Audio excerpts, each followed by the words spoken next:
Hi, everyone, and thank you for joining us today. My name is Purni, and I'm the Customer Experience Officer for Connecting Up and TechSoup New Zealand. Connecting Up is a part of the Info Exchange Group. Info Exchange is a nonprofit social enterprise that has delivered technology for social justice for over 25 years. With over 100 staff across Australia and New Zealand, we tackle the biggest social challenges through the smart and creative use of technology. I would like to welcome you to the webinar Digital Marketing for Nonprofits, Grow Your Audience and Google Ad Grounds, which will be presented by Tim Brack from Leaf Cutters. We'll start with a bit of a housekeeping. All lines are muted, so if you have any technical issues, please type it into the questions box on your webinar panel, and I will be able to assist you.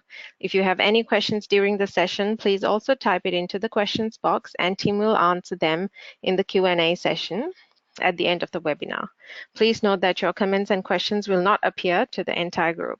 If you are on Wi-Fi connection and have multiple programs open, this can sometimes affect the quality of the audio and video of the webinar. If possible, please close all other programs to help you have the best experience possible.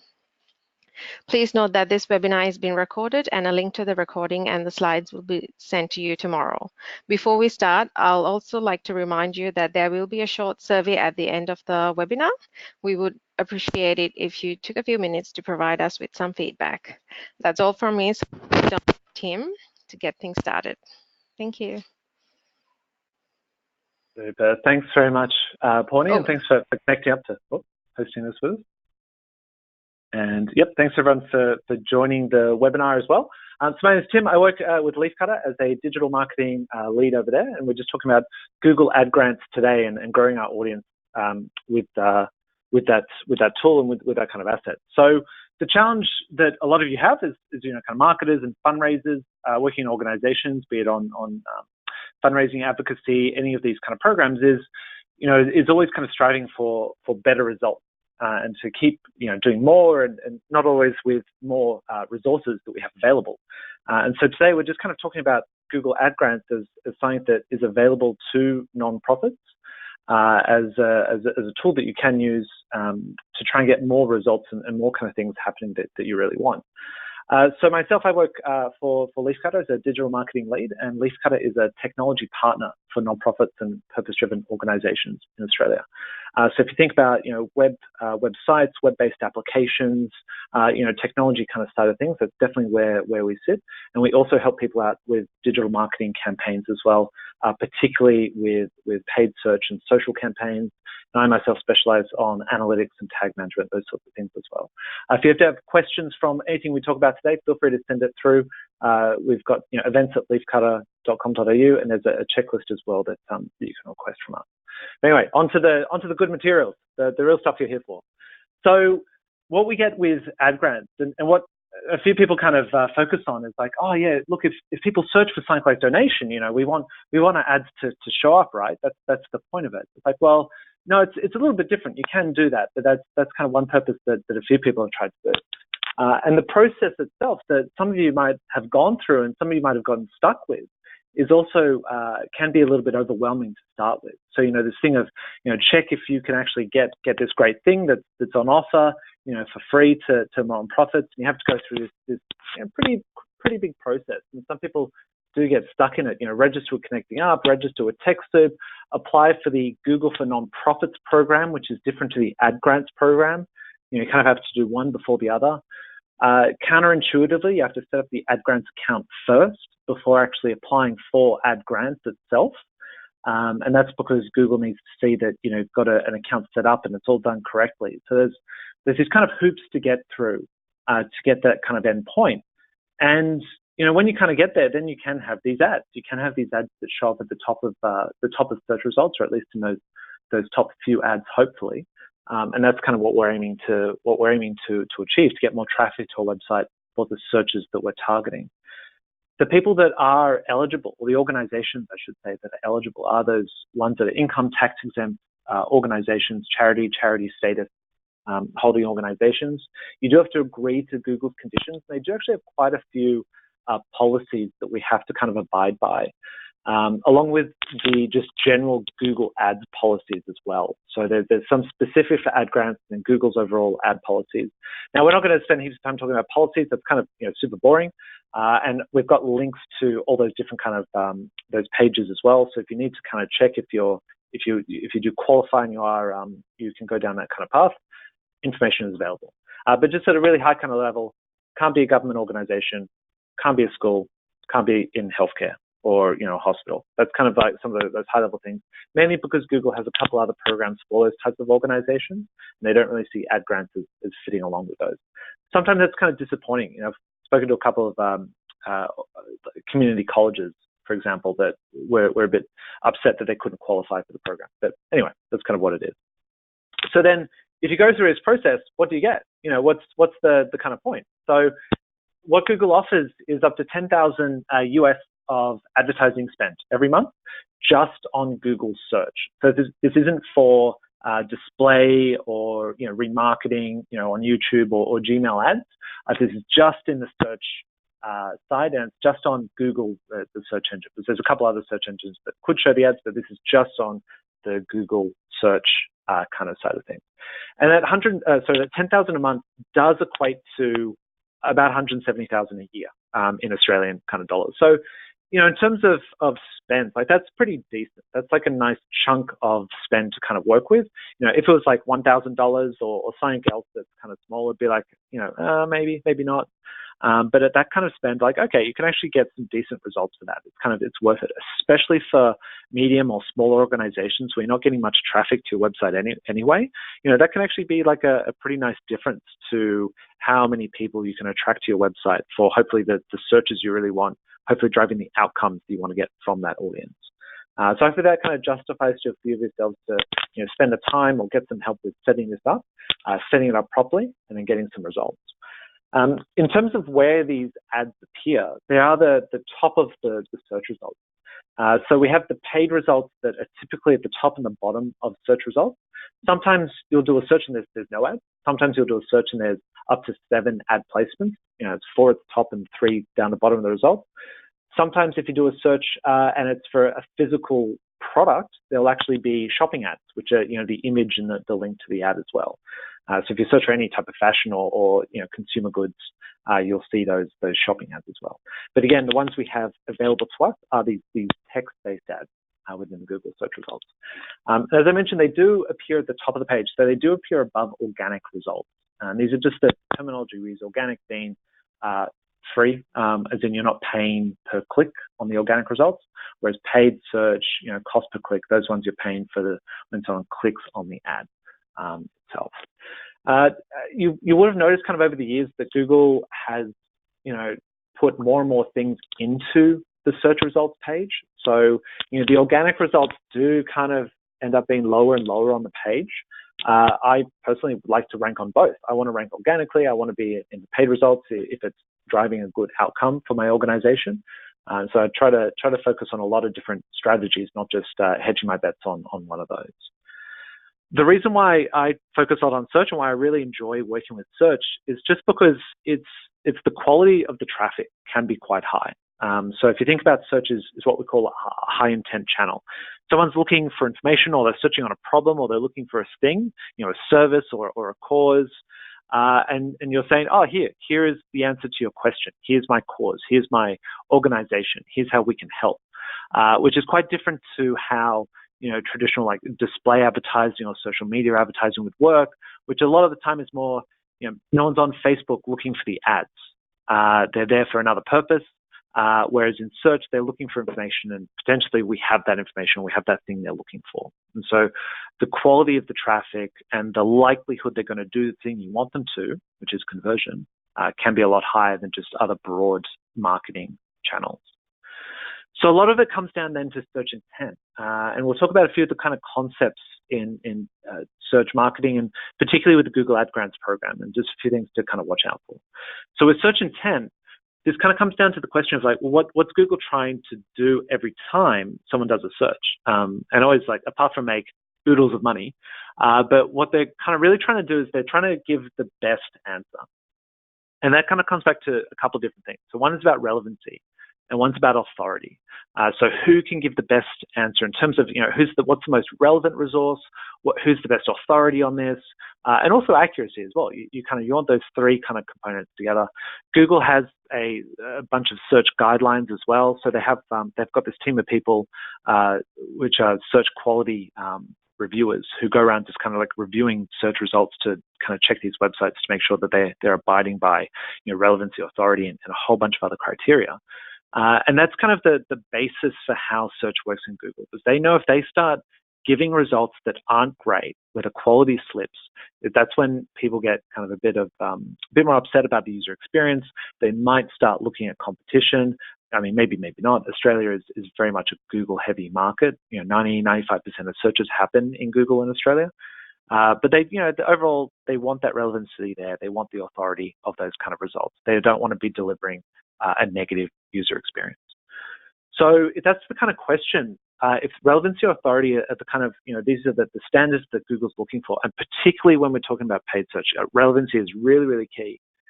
We've got to then kind of question, why are we a relevant result?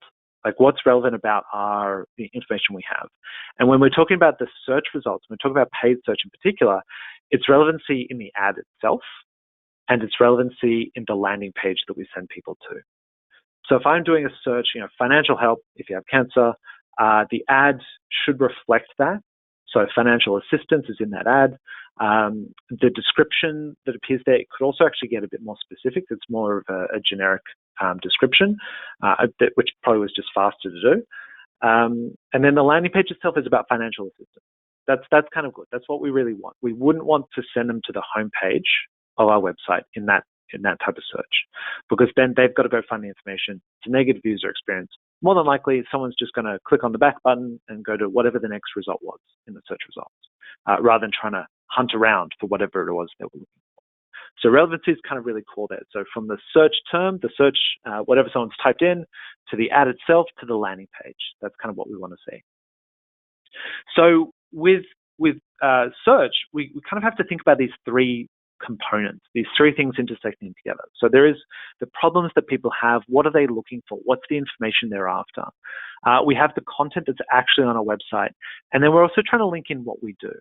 So some of you, that will be the fundraising side of what you do as a nonprofit. And that'll be, hopefully money that then goes into other programs, or programs you kind of run yourselves, or whatever you're kind of doing with those kind of funding options. For others, it'll be the kind of advocacy side. There'll be kind of a purpose that links in with your organization, your organizational objectives, and then hopefully the problems people have and what they're searching for, and the content you have on your website. This is where we get the best results in kind of search. We don't just want to drive traffic to the website for the sake of it, and we can't get people to come to the website if we don't have the information they're looking for. So, we have to kind of consider all of these three different components together. Now, normally paid search focuses on profitable return from an ad spend. And if you deal with other search agencies, other people that help manage paid search campaigns, that's what they should be focusing on. Some of them don't, but they should be. And so that's what a lot of digital marketers have kind of learned over the years. It's like, okay, I should be focusing on what am I trying to get out of this spend, and how can I achieve a good result? We kind of don't really have that as much with ad grants, because it is, the actual ad spend is not a direct spend we have. We do have opportunity cost, which is the time we spend managing it. And if we have other people helping us, so we help manage a bunch of these accounts, ad grants accounts, and so there is a spend there. And so we do need to kind of make sure we are getting something out of it. Because what we can do with these accounts is, we could be, focusing on, if we have information on our website, we want more people to know about that information. Again, linking back to the mission of the organization, that can be something we can use ad grants for, promoting the information we have. It could be advocacy and other calls to action that we have on our website. So, be it a campaign you're running, be it a wider kind of movement or something else we're trying to promote. It could be keyword and messaging research, something that's really, really tactical, that we could actually use paid search to help us figure out what messaging or what combination of messages really resonate with people, and they're actually clicking on the ads, and then hopefully doing the thing we want them to do, sign up for a petition or get involved or do something else. off the back of our website. So there's all these kind of different ways we can use it. It doesn't just have to be with one kind of purpose. And again, a lot of commercial paid search will be about get me a sale online or get me a lead, potential client. And with nonprofit organizations, most of the time we're not thinking about that. We're thinking about fundraising some of the time, and then we're thinking about these other kind of purposes we can weave in as well.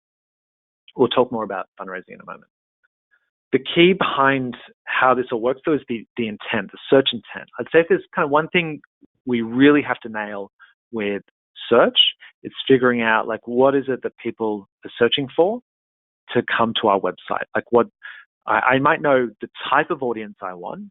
I might know the demographics or the kind of like broad interest areas of these kind of people. But the core is like, well, what are they actually putting into Google to get them to come to your website? That's the intent behind their search. And that's what we then target with keywords when we set up our accounts.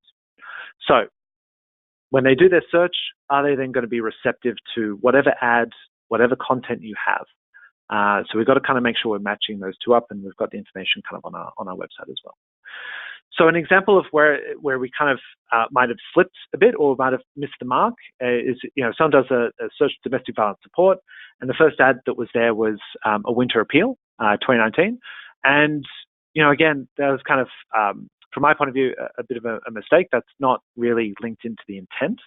And that it's probably just some bad targeting that happened with kind of keywords that people had in that account. And then the ads that appeared after that were actually ones that offered a match to the intent behind the search. Sometimes intent can be a bit hard to figure out, but in this kind of case, it was, it's definitely not an appeal, but it's more about, okay, what support options are available, and kind of go into a lot more detail on that.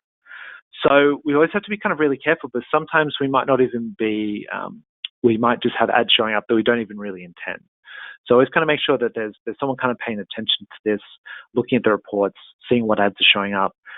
It might be automated ads that are showing, because Google does offer that option of dynamic search ads, where Google will just stick headlines in there for you. And so it might actually be showing ads that you're not even intending for it to show.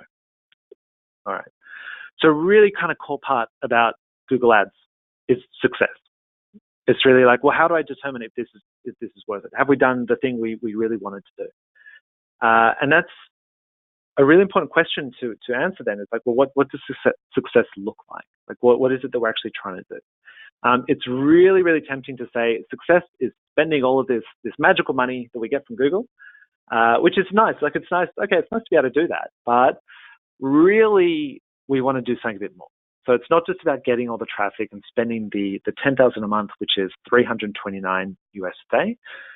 Because if we only focus on the volume of traffic and spending the money, we're not really focusing on the outcomes. And that to me is the most important thing. It's like, okay, we want people to do something. It's not just about a click. It's not just about getting the money kind of spent.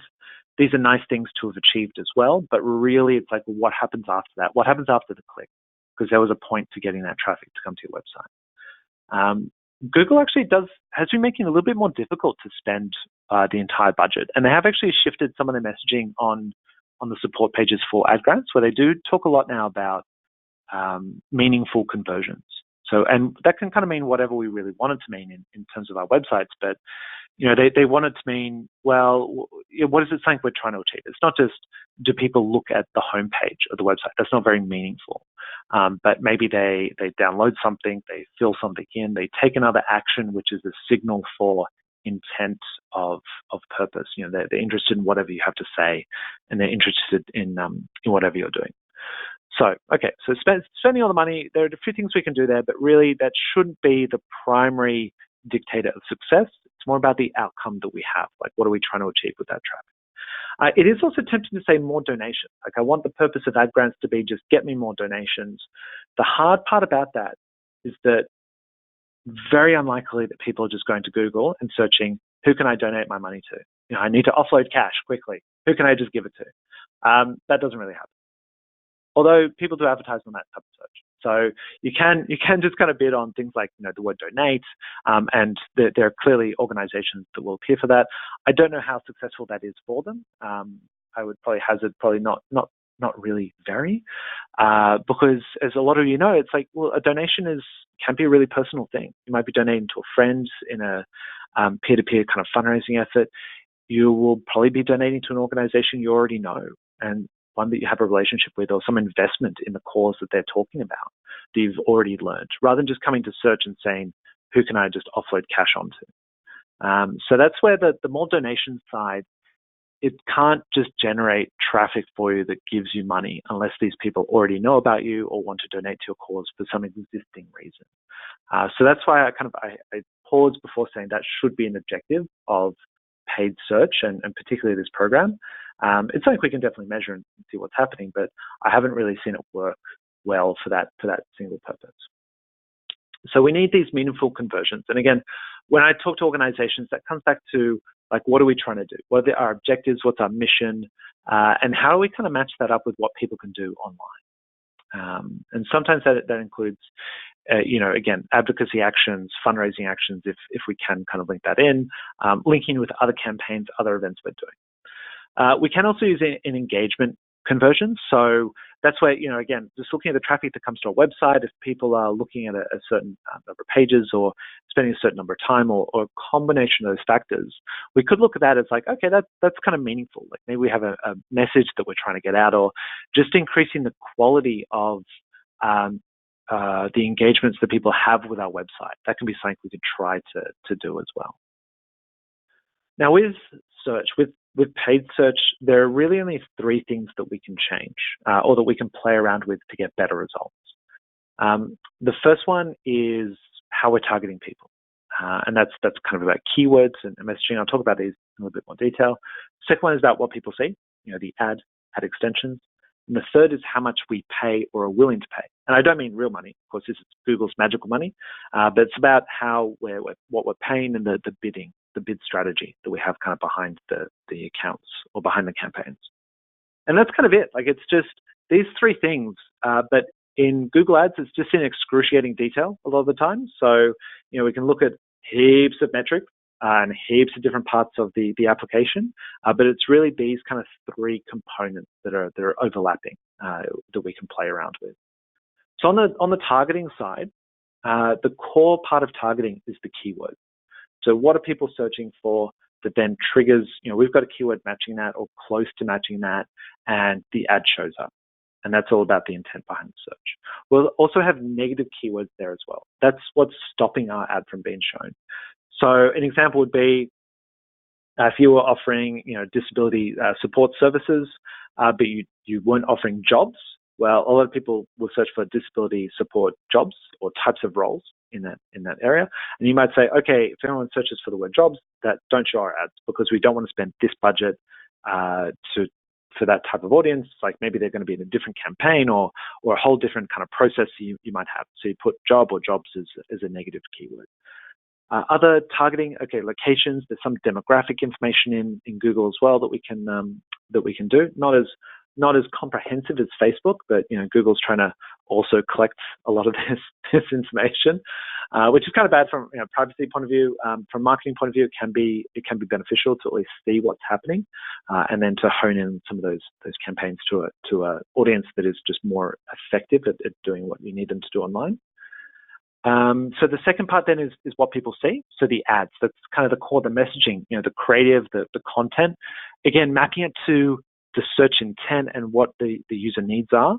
And there's kind of a few guidelines around that, or a few kind of recommendations, but it's hard to give kind of general advice because the messaging is so different depending on whatever the search intent is. And so I've got kind of a few kind of components of ads that I'll just kind of mention, but this is where we can really test. We can test and see, well, what messaging works? And we should always have just a few quite different ads running just to see, like, well, what are people actually responding to?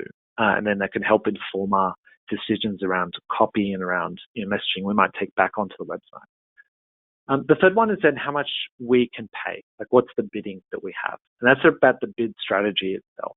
So bids are what we're willing to pay in terms of the cost per click. So when someone clicks on the ad and then we pay or Google pays the magic money, but that's kind of the third component.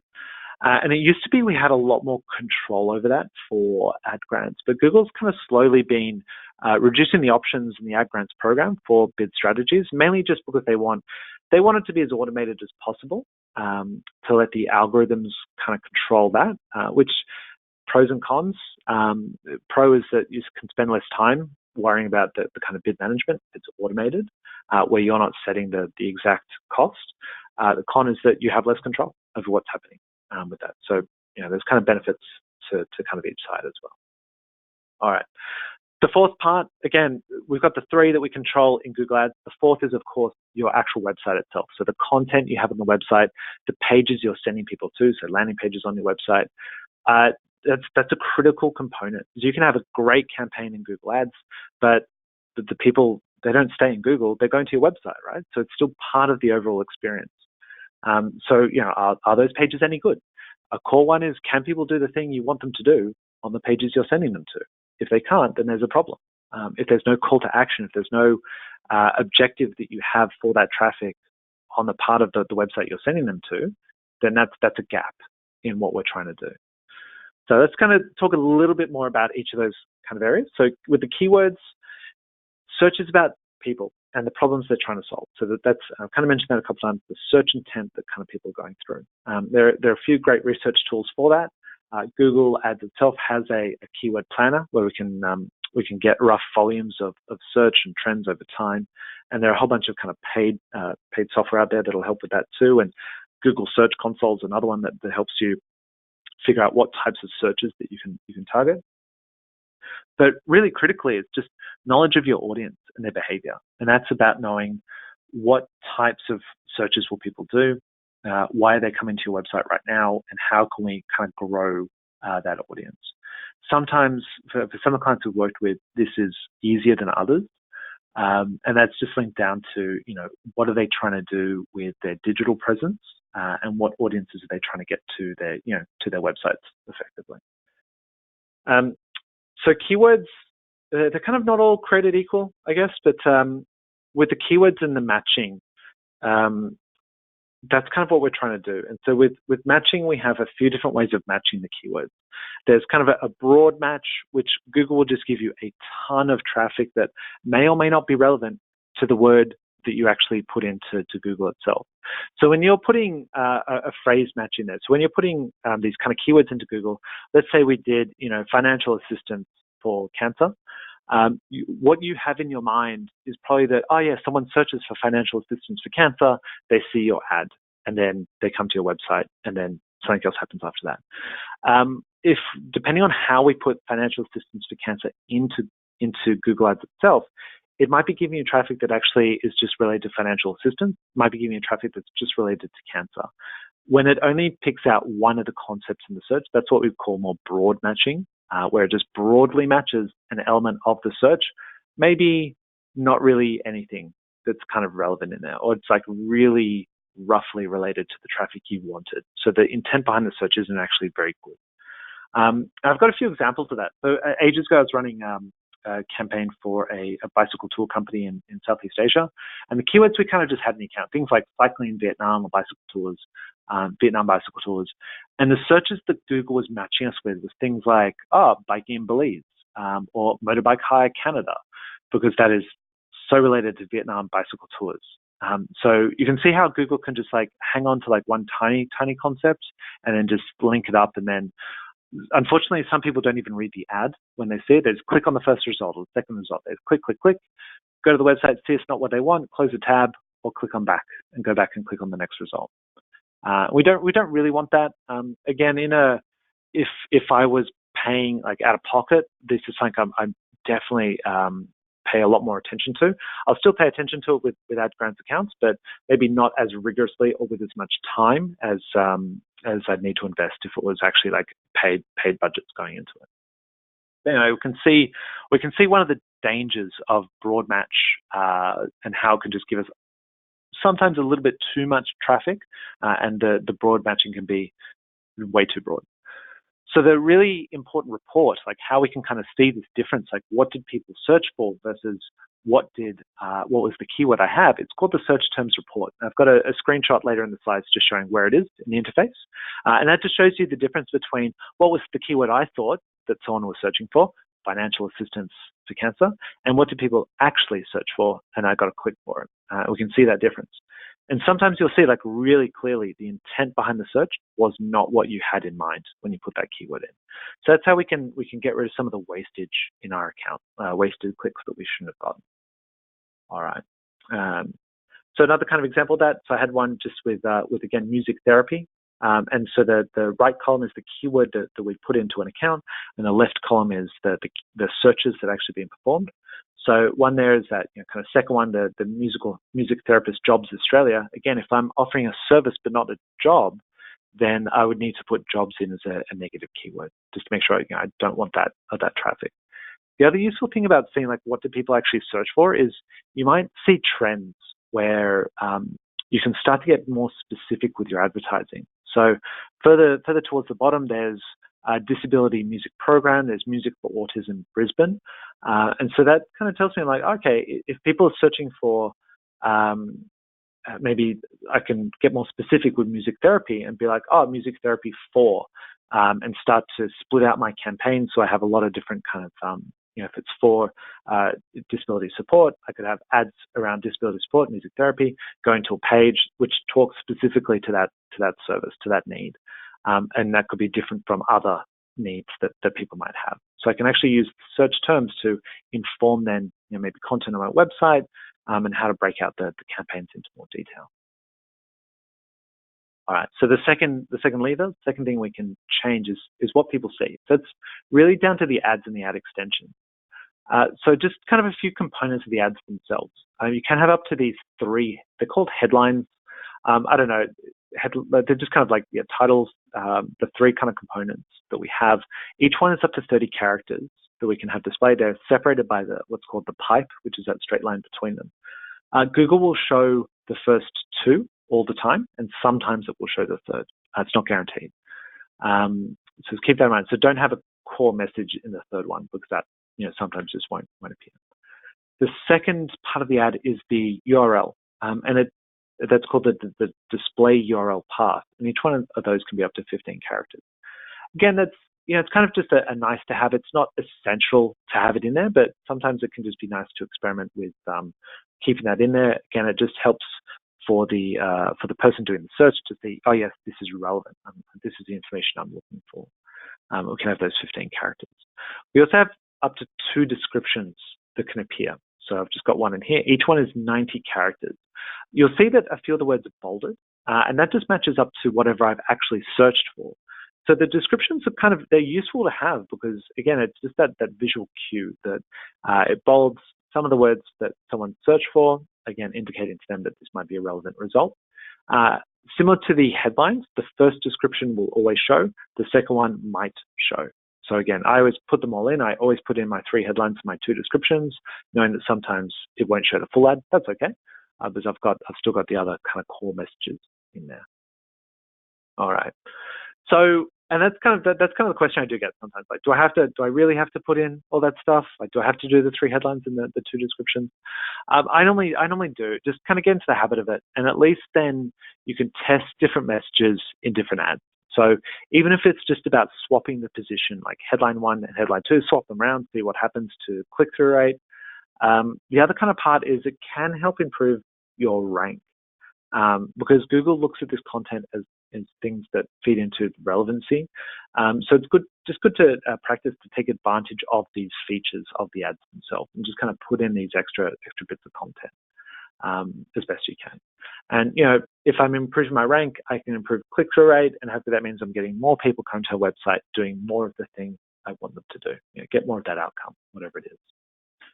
The second part of ads is the ad extensions. And so these are even more bits that we can put onto the ad itself.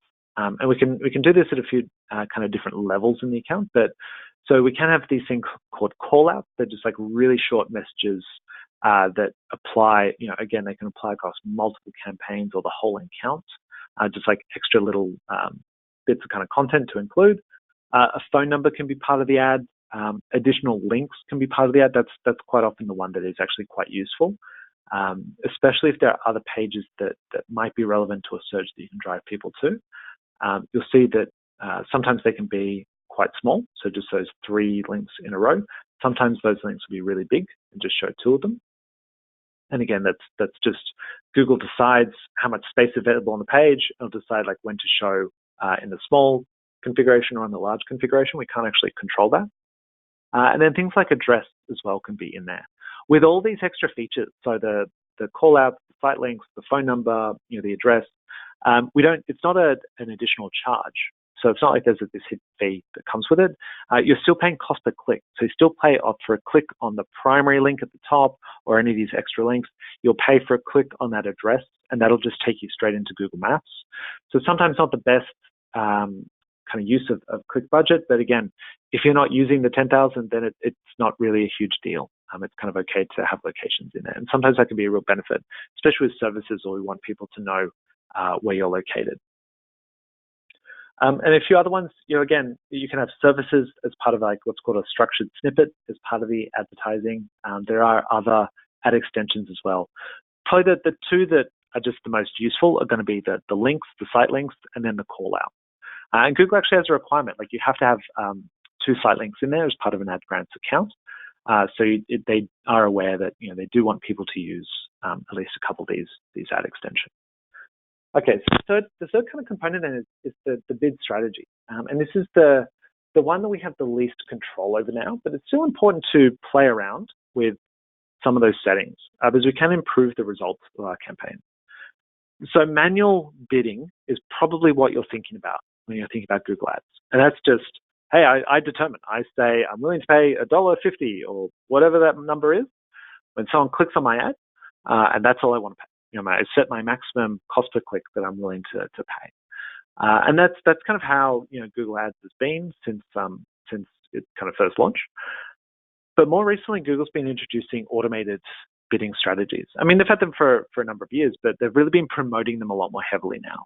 And so if you're in an ad grants account, if you actually set up a new account, you can't use manual bidding anymore. They really want people to use the automated bidding.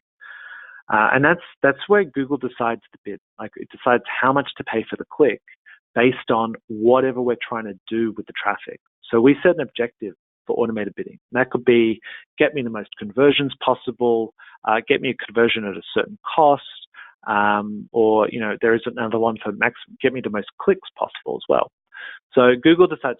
Kind of sounds a bit weird when we're saying, okay, Google, you decide how much I'm going to pay you for these clicks, in a way where there's just zero transparency, right? Because it's machine learning that decides on that kind of factor. Again, ad grants, okay, it's kind of concerning, but I'm not as concerned. With actual money I'm paying, okay, again, it's a little bit concerning. I'll often test manual versus automated in paid accounts just to kind of see which one is going to perform better for my results. So, new ad grants accounts, more limited in what we can do.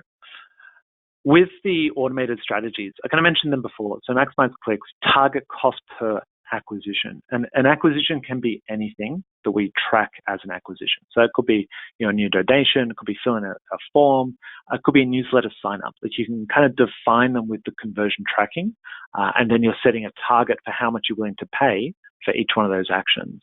And then Google goes and tries to get you clicks that will reach your target cost per acquisition. Another one is maximize conversion. So these are the kind of main automated bid strategies. A really important note is that in Google Ad Grants, Google has a maximum bid that it will stick to your accounts. If you use manual, if you have an older account and you use manual bidding, or if you use maximize clicks, the maximum cost per click you can have is $2. So every click, the maximum you can have is $2, and then it doesn't bid any higher for that click. With the other automated strategies like target cost per acquisition or maximize conversions, Google can bid higher than $2, which can be really good because it can mean that you can rank higher in the search results. It can mean that you can get potentially more traffic in that is doing the thing you want them to do. So it's kind of especially with the maximize clicks, for ages I kind of thought that, I'm using an automated strategy, so it's okay, it'll go above the $2, but it doesn't. And sometimes maximize clicks, it just feels easy, but again, they're kind of getting rid of that option for a lot of the new accounts. They really want people to focus on conversions and getting meaningful conversions happening on your website. Okay, so that's the kind of bid strategy side, playing around those settings. Sometimes I'll just kind of test out like what's going to get me the best result in my account. So it's kind of the kind of point about those landing pages, because again, there's the fourth kind of thing that we really have, and it is really, really important. So because that's where we're sending traffic. That's where we want people to go to do the thing we want them to do. So your website's important. The content is also really, really important. And quite often when we've worked with a few different organizations, if there's not time and resources dedicated to it, it can be really hard because there's only so much optimization we can do in a search account, and if there's not effort put into the website as well, it can't deliver fantastic results. It can't because there's this other kind of component that we need to kind of factor in. So with the content and the landing pages you have, they should be relevant to whatever the people are searching for. You can't show an ad for a search that if you have no content for it. So if I don't have information about financial assistance for cancer on my website, then there's no point trying to drive traffic because you're not relevant for that search. And Google's all about that relevance. Ideally, we should have really good, potentially great content on our website. Like it should be a pretty solid experience. And by that, I mean, not just kind of thin content, 50 words, 100 words, or just kind of a block of text. That's not a good experience for people to kind of go through. So spending that extra time, making the information more helpful, more useful to people is kind of going to deliver a better result. And the final part for that is, can people do the thing you want them to do? So it's what I mentioned before about, if you're trying to drive a particular outcome, is that call to action on the page you're sending people to? If it's not, or if it's hard to find, then there's going to be a problem. Maybe you don't have that conversion rate that you really want because it's missing and the action is missing. All the usual things apply, like a fast website, it's mobile responsive, it's well designed. All those things should just be there by default. Those are no longer great standing out achievements with digital and online in 2019. It should be fast, it should be mobile responsive, and it should just be decently designed, because a lot of the time, if we're using templates or even using platforms like Squarespace and WordPress, there are so many options out there. So if we're having to do catch up on that kind of side, it does limit the results, because Google does look at how fast your website is it mobile responsive, and it looks at the user experience on those landing pages as well. And that can act against you. If those things are bad, it will act against you on search, both paid and organic. So we have to factor that in. All right, just kind of a couple more topics we'll get into Q&A. Reporting and measurement. So it's about, well, how do we know, if we're running things, like how do we know it's any good? Like, so, how can I know what's kind of going on? So if we're already figured out what we're trying to achieve, what success looks like, then we just need to know, okay, well, where is that kind of recorded? And now we can know, like, well, how we're going to determine the performance of the actual account. There's just a mountain of metrics. There's a mountain of numbers, or in this visual analogy, a tsunami. There are so many metrics inside Google Ads, and it can be really overwhelming when you're kind of logging in there, especially if you're not in there all the time. And that's totally understandable. Any new piece of software, any new tool is going to be like that, where you kind of feel a bit overwhelmed by the options available. Fundamentally, there are 5 metrics that are there in a lot of the different reports. Things like how many clicks did you have, how many impressions, which was the ad loaded on the page. From those two, you get your click-through rate. You've got your cost and your cost per click. How much did you pay on each click? The ones that I would always say to keep in mind is the conversions, conversion rate, and how much you're paying per conversion, because that's about the outcome. Those first 5 are really about like a tactical, how did you get there? But the outcome is really, really important to keep in mind as well. So if I'm going to look at anything, I'm going to check my volume. So my clicks, I want to know about that kind of volume, but I also want to know about the outcome of that traffic, because I'm trying to get it to do something. And you can look at those metrics at any level of detail. You can look at the number of clicks for the whole account, for individual campaigns, for individual ad groups, even ad by ad. You can see how many clicks, how many impressions, how many conversions. So we can go up and down that whole level of detail. And that's where it gets overwhelming because the numbers are everywhere. So again, if you're trying to manage this yourself, just choose a few different points where you're going to look at some of the metrics, try and spend a bit of time getting a bit more familiar with the interface. I mentioned the search terms report. Definitely check that out. That's where you can see what the people actually search for when they're in the account. And that's just, you go to keywords and click on search terms. And that's a really great thing. I'll check that kind of weekly in some accounts. Really, really quickly, compliance. Kind of boring? No. Compliance is just important to keep in mind, so I'm not going to spend too much time on that. But it's just some of the peculiarities of a Google Ad Grants account.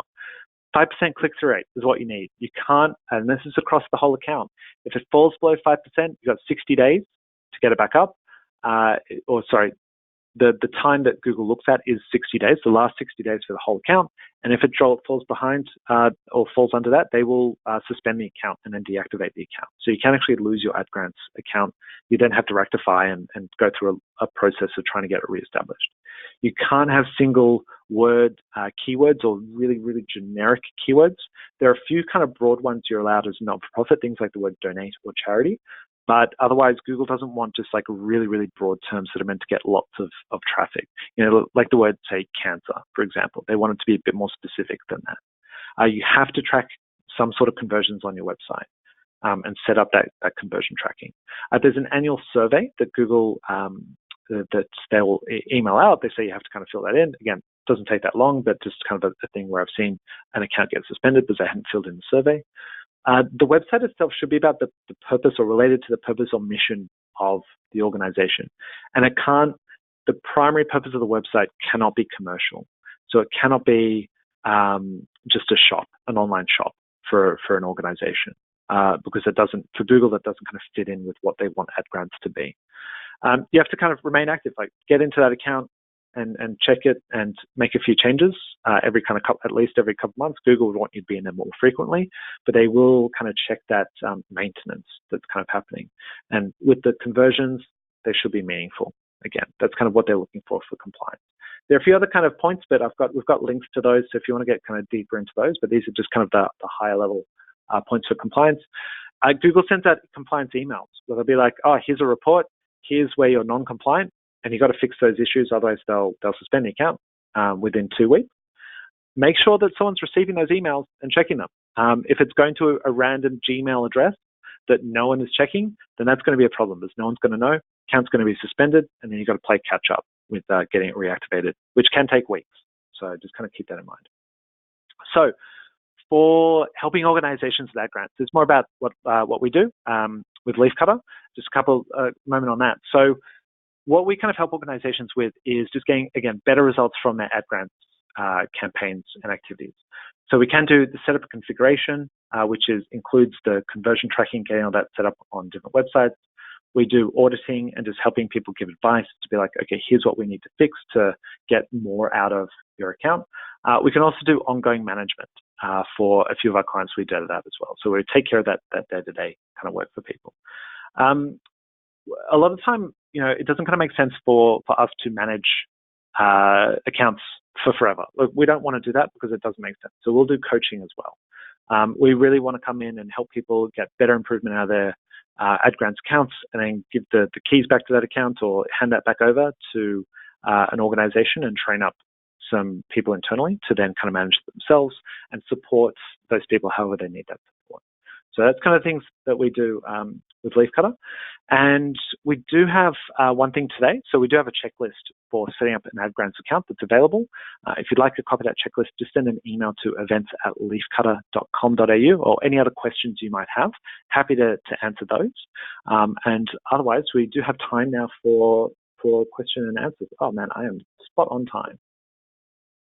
All right, so I will hand over to Puri to pass on those questions over.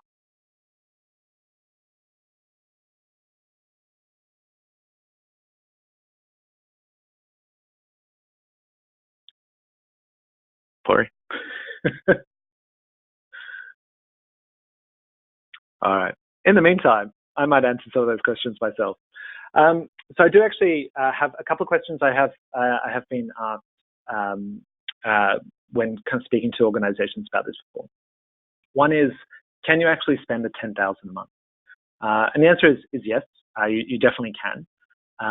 It's easier for certain organizations and for certain sectors and particular types of websites, right? So if you have a website of like 10 pages and your usual traffic from organic search, is like 100 visits a month, it's going to be exceptionally hard. Like, because there's no one coming to the website right now. There's not much content on your website, and there might not be enough different reasons and search intent for people to come to your website. So in those cases, it is extremely difficult, and more effort needs to be put into the content side of things, content marketing.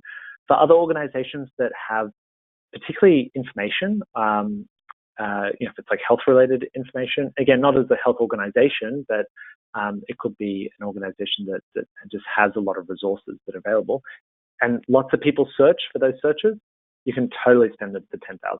And we have organizations that some of them only spend a few thousand, some of them are easily maxing out that 10,000, and they could easily spend 40,000.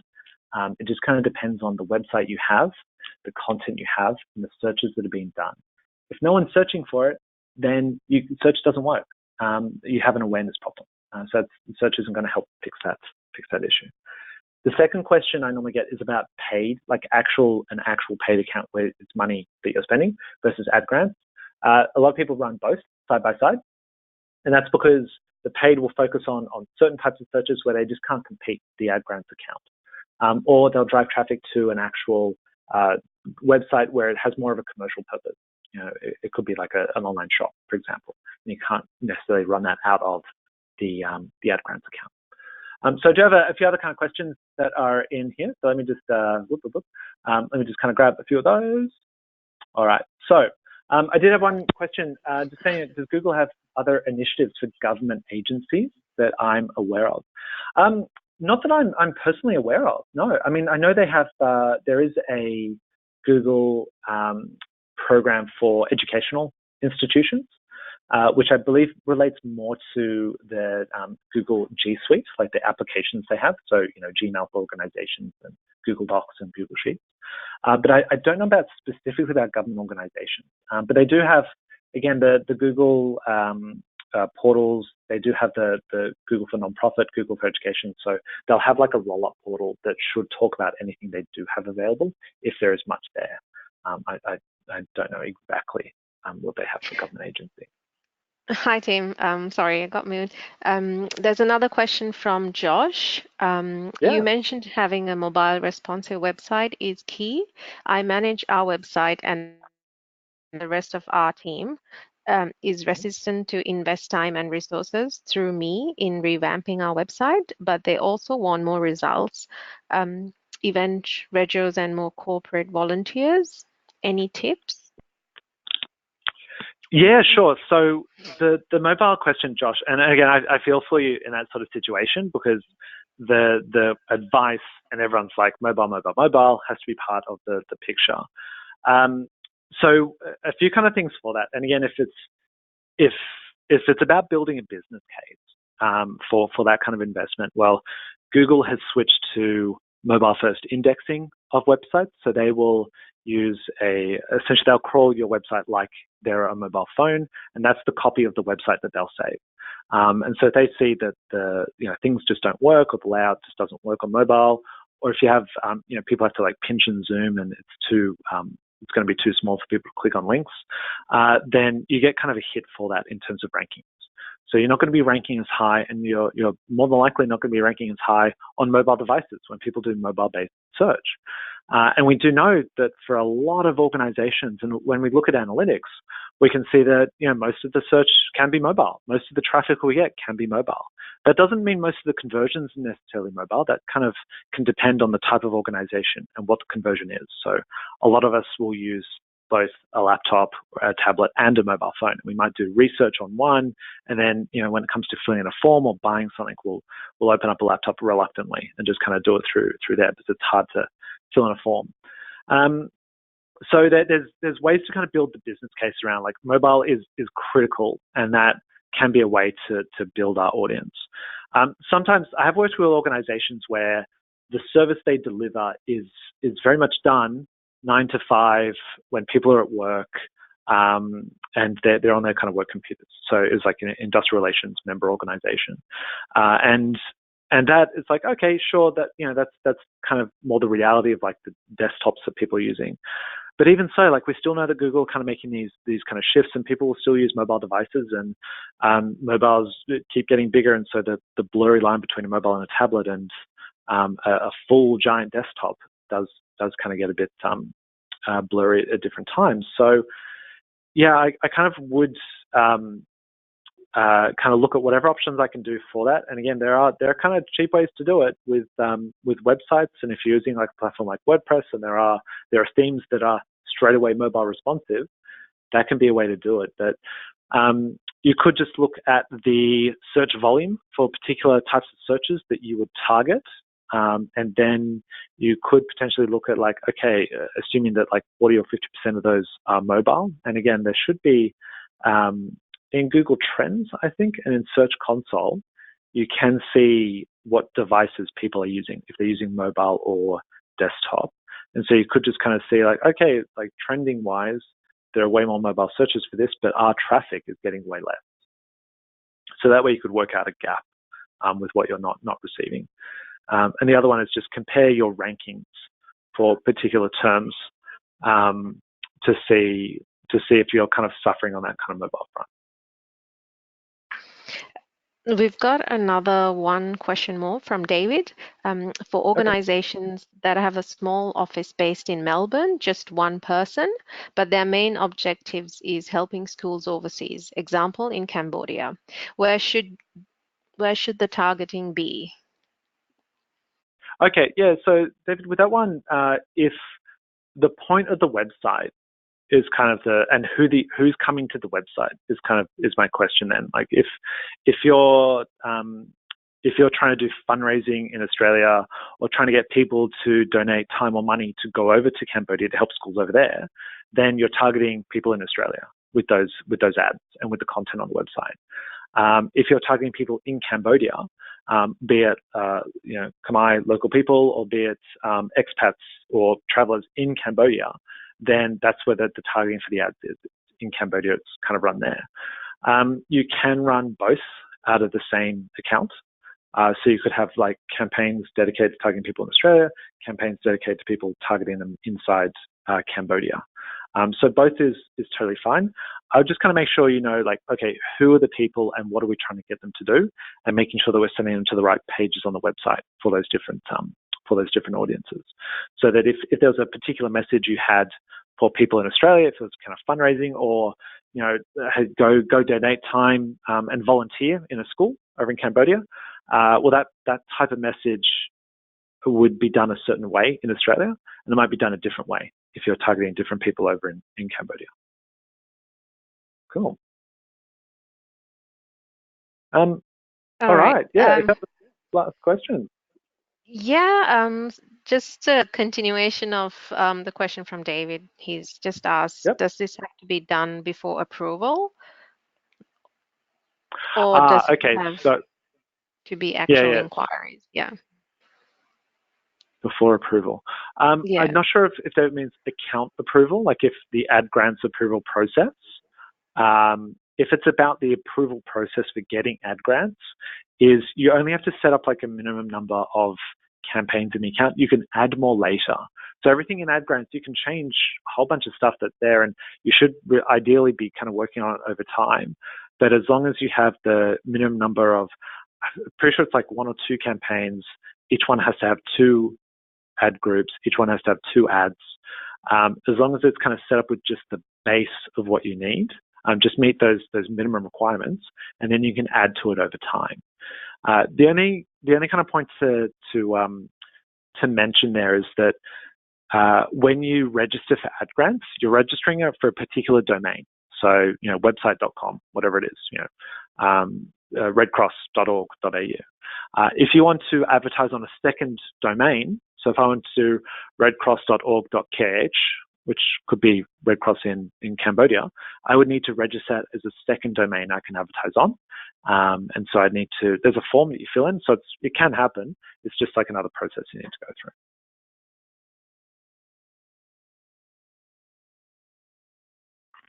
Crazy. All right. Okay. Thank you very much, Tim, for presenting today. That's and thank you, everyone, for joining us. I hope you have learned a lot from this presentation and we answered all your questions. If you have any questions that come to your mind later on any feedback about this webinar, please send that through to events@connectingup.org and we will answer those questions offline. Again, thank you for being with us. Enjoy the rest of your day and we look forward to seeing you next time. Thank you. Thank you.